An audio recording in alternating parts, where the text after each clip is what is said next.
Hello friends, इस video में हम ऐसे पैसिव वॉइस को पढ़ेंगे जिसमें एजेंट को लिखते ही नहीं है, मतलब सब्जेक्ट को ऑब्जेक्ट नहीं बनाते हैं। इसे ही एजेंट डिलीशन या एजेंटलेस पैसिव कहा जाता है। यानी जिस पैसिव वॉइस में सब्जेक्ट या डूअर ना हो उस पैसिव वॉइस को एजेंटलेस पैसिव कहते हैं।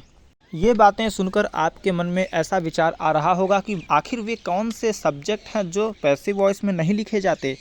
तो चलिए देखते हैं। एक्टिव वॉइस में आने वाले सभी इंडिफिनिट सब्जेक्ट्स को पैसिव वॉइस में नहीं लिखा जाता। इंडिफिनिट सब्जेक्ट्स के कुछ एग्जाम्पल्स यहाँ दिए जा रहे हैं, जैसे someone, somebody, something, no one, nobody, nothing, anyone, anybody, anything, everyone, everybody, everything, people, many people, some people, few individuals, everybody here, each person, every student, several friends, anybody else, someone special. ये ध्यान रहे कि यह ज़रूरी नहीं है कि many के बाद पीपल ही आए, कोई भी कॉमन नाउन आ सकता है, boys, girls, cows, buffaloes, ETC. Some people, some के बाद भी पीपल ही आए ये ज़रूरी नहीं है। और फ्यू इंडिविजुअल्स, फ्यू के बाद इंडिविजुअल्स ही आए ज़रूरी नहीं है, कोई भी काउंटेबल नाउन आ सकता है। आप जैसे ही एग्जाम्पल देखेंगे सब कुछ क्लियर हो जाएगा। कुछ और इंडिफिनिट सब्जेक्ट्स हैं, nobody in particular, each and everyone, several friends of mine, many people I know, few individuals I met. इस इंडिफिनिट सब्जेक्ट में आई हैव का शॉर्ट फॉर्म है। आइए अब एग्जाम्पल देखते हैं। Someone called me this morning, इस सेंटेंस में समवन है सब्जेक्ट और ये है इंडिफिनिट सब्जेक्ट, तो इसे हम पैसिव वॉइस में नहीं लिखेंगे। अब आइए पहचानते हैं कि एक्टिव वॉइस किस टेंस का है, क्योंकि समवन के बाद कॉल्ड आया है जो वर्ब का सेकंड फॉर्म है, और आपको पता है कि सब्जेक्ट के बाद अगर तुरंत वर्ब का सेकंड फॉर्म आए तो वह पास्ट इंडिफिनिट टेंस का वाक्य होता है। तो आइए पास्ट इंडिफिनिट टेंस के सेंटेंस का पैसिव वॉइस बनाते हैं। इसमें ऑब्जेक्ट मी को सब्जेक्ट बनाया, आई हुआ।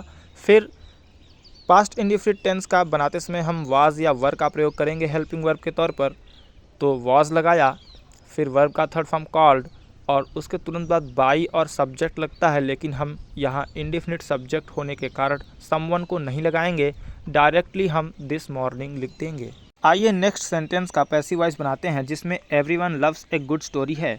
एवरीवन यहाँ पर इंडिफिनिट सब्जेक्ट है जिसे हम पैसिव वॉइस में नहीं लिखेंगे। पैसिव वॉइस बनाने से पहले सबसे पहले हमें यह पहचानना होगा कि ये एक्टिव वॉइस का सेंटेंस किस टेंस में है। क्योंकि सब्जेक्ट के तुरंत बाद वर्ब का एस या एस फॉर्म आया है, इसलिए हम इसे प्रेजेंट इंडिफिनिट टेंस कहेंगे। और इस टेंस का पैसिव वॉइस बनाते समय हम इस एम आर में से कोई एक हेल्पिंग वर्ब लगाते हैं। क्योंकि ए गुड स्टोरी सिंगुलर है इसलिए इज लगाएंगे और वर्ब का थर्ड फॉर्म लव्ड। आइए नेक्स्ट सेंटेंस को ट्रांसफॉर्म करते हैं जो पास्ट इंडिफिनिट टेंस में है।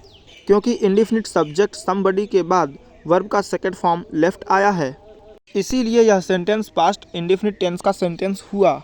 और आपको पता है कि ऐसे टेंस का पैसिव वॉइस बनाते समय हम हेल्पिंग वर्ब वाज या वर का इस्तेमाल करते हैं। पैसिव वॉइस बनाते समय सबसे पहले ऑब्जेक्ट देयर फोन को सब्जेक्ट बनाया, फिर हेल्पिंग वर्ब वाज लगाया। क्योंकि देयर फोन सिंगुलर है इसलिए यहाँ वाज लगेगा और वर्ब का थर्ड फॉर्म लेफ्ट।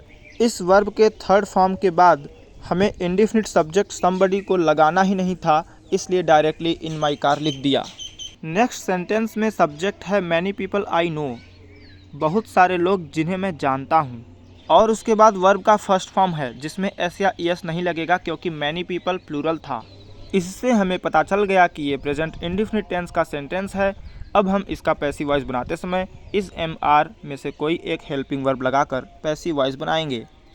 एक्टिव से पैसिव वॉइस में ट्रांसफॉर्म करते समय ऑब्जेक्ट द बाइक्स को सब्जेक्ट बनाया, फिर हेल्पिंग वर्ब आर लगाना पड़ेगा क्योंकि बाइक्स प्लूरल था, फिर वर्ब का थर्ड फॉर्म ड्राइवन और बाकी बचा हुआ वेरी फास्ट। क्योंकि ड्राइवन के बाद हमें सब्जेक्ट को ऑब्जेक्ट नहीं बनाना है, इसलिए हम डायरेक्टली वेरी फास्ट लिख देंगे।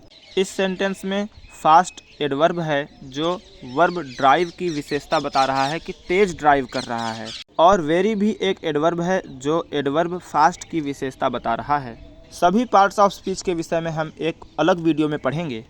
Next sentence, each and everyone deserves a chance to succeed, हर कोई सफल होने के एक चांस को डिजर्व करता है। आइए इस प्रेजेंट इंडिफिनिट टेंस के सेंटेंस का पैसिव वॉइस बनाते हैं। सबसे पहले ऑब्जेक्ट ए चांस को सब्जेक्ट बनाया, फिर हेल्पिंग वर्ब इज़ लगाया, उसके बाद वर्ब का थर्ड फॉर्म डिज़र्व्ड, क्योंकि इसके बाद हम सब्जेक्ट को ऑब्जेक्ट नहीं बनाएंगे इसलिए हम डायरेक्टली टू सक्सीड लिख देंगे। Next sentence, nobody in particular has claimed responsibility for the prank. Nobody in particular का मतलब है कोई विशेष नहीं। इस इंडिफिनिट सब्जेक्ट के बाद हैज़ क्लेम्ड आया है जो बताता है कि यह प्रेजेंट परफेक्ट टेंस का सेंटेंस है, और प्रेजेंट परफेक्ट टेंस के सेंटेंस का पैसिव वॉइस बनाते समय हम प्रेजेंट परफेक्ट कंटिन्यूअस टेंस के हेल्पिंग वर्ब हैज़ बीन या हैव बीन का इस्तेमाल करते हैं। एक्टिव वॉइस में आने वाले object responsibility for the prank को सब्जेक्ट बनाया, फिर हेल्पिंग वर्ब हैज़ बीन लगेगा, क्योंकि नोबडी में पहले से ही नॉट है इसलिए हम यहाँ नॉट को भी बीच में ला देंगे और उसके बाद वर्ब का थर्ड फॉर्म क्लेम्ड। अगर वीडियो पसंद आया हो तो लाइक ज़रूर करें। इंग्लिश को रोचक और बेहतर तरीके से सीखने के लिए हमारे साथ जुड़े रहें। जय हिंद।